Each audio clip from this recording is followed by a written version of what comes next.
Reddit stories, and for this episode, we'll be going a little different, and we'll be resuming to some of the Reddit threads that we have seen on the website. This would be from the section Tales from Retail. So I would be mixing up some of the stories, or there would be some days I would be reading from Pro Revenge, and then there would be some days I would be reading from Tales from the Call Center. It's been a while since I've read stories from there, and now Tales from Retail. And um, it would definitely help to have some variety in our content, because you can never tell who will discover your video soon. So let's get started. Okay, first story comes from Ten Karas. One star review? Too bad. So sad. A little backstory. I work in a store that sells, among other things, trading card games, board games, comic books, and collectibles. I come in early on a Friday because several items are releasing, and I want to set up, make things look pretty. Um, I'm expecting it's going to be a doozy. These products are expected to sell pretty well, and for some of them, we've put the prices higher than manufacturer's suggested retail price. That's what MSRP is for. Also, we're a pretty small store, single location, and we're pricing these products at what they're selling for online. For example, a box release that had an MSRP of $49.99, we're selling them for $90 because that's what they're going for online. I get in early and I notice as I'm parking that there's water coming from the hydrant out in the parking lot. I don't think much of it, except when I get into the building, I find that the store is flooded. There was a water main leak just outside of the mall we're located in, and it just so happens to affect our store and no one else's. The mall employees promises it's clean water, just water that may have hit sediment, so that's why it's brownish. It doesn't smell like a sewer, so it could be worse. The front of the store is okay, but the back is a nightmare. There is water everywhere. Several of my coworkers were there earlier than I, and they were frantically trying to figure out what to do. We can't exactly go into the back of the store. Things are soaked and things are several inches underwater. It's not great, it's what I'm saying. The owner of the store arrives and things get moved around. My plans are dashed and I have to scramble to get things ready before open.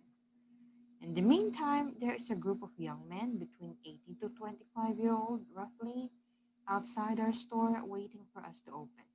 One of my coworkers has to tell them we're going to open a few minutes late. There's a flood in the store. We'll be there momentarily.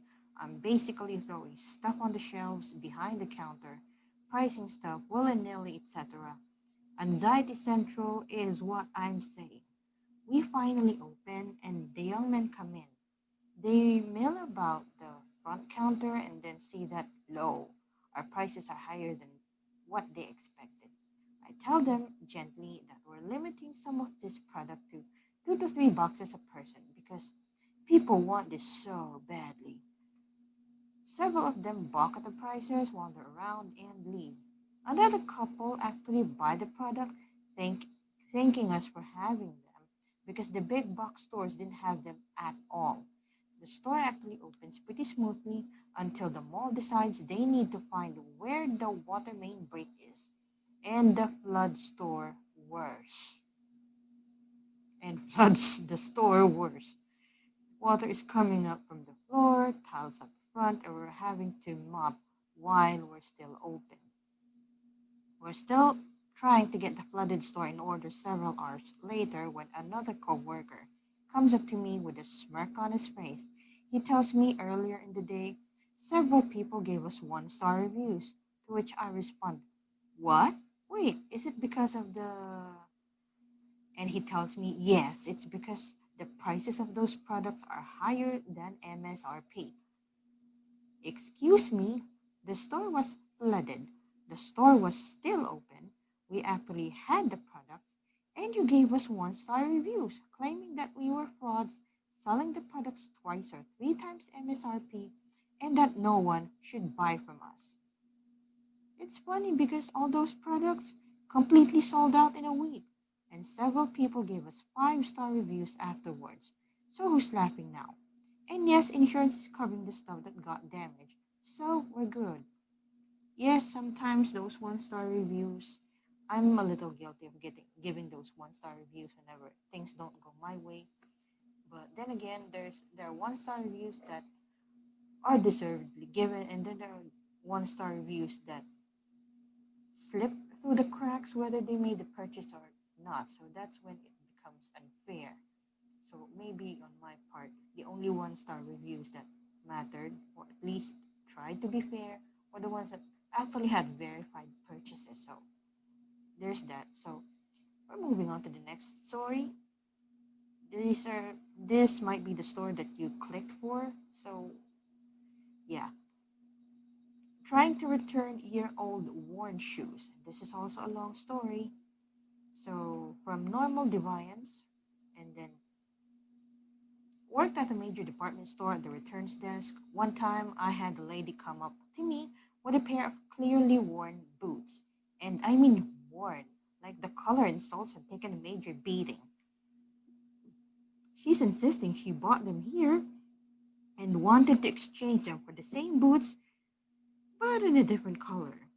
I go to scan the boot, and lo and behold, the style isn't in our system. Now, I also worked in the shoe department and knew all the boots that we had by heart. I thought the boot looked similar to what we had, but was definitely not the same. Different style name, a color I had never seen that boot in. At that moment, I was trying to figure out where the boot had come from. I noticed that they smelled.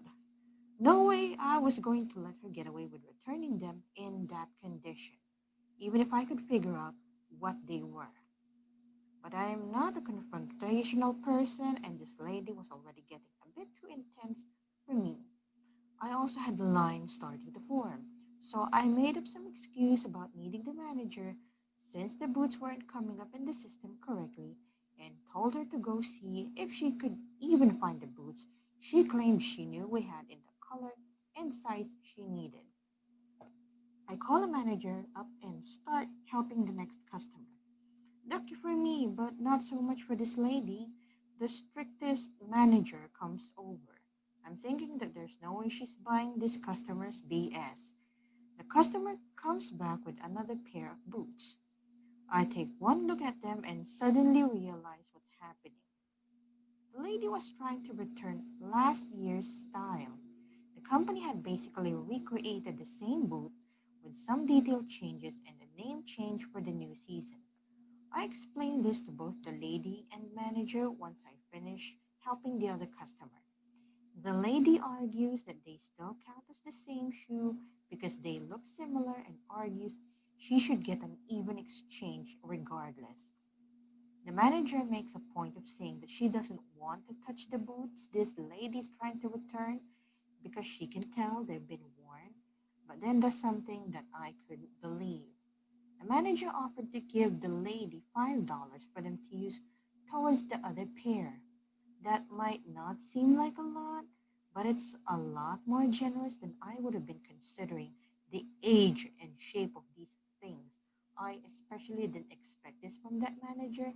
She never let anything slide. I'm sitting there in absolute shock that she's even taking this lady seriously.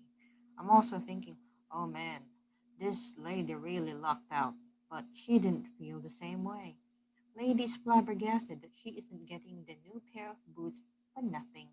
After going back and forth with my manager for a while, the lady slides the shoes across the counter at us and claims, well, you might as well donate them. I'm not going to wear them, and I don't want $5 for them.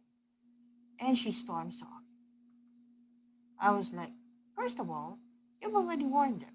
Second, $5 is better than nothing, so why wouldn't you at least take that? And third, these aren't getting donated. They're gross. They're going to be thrown away.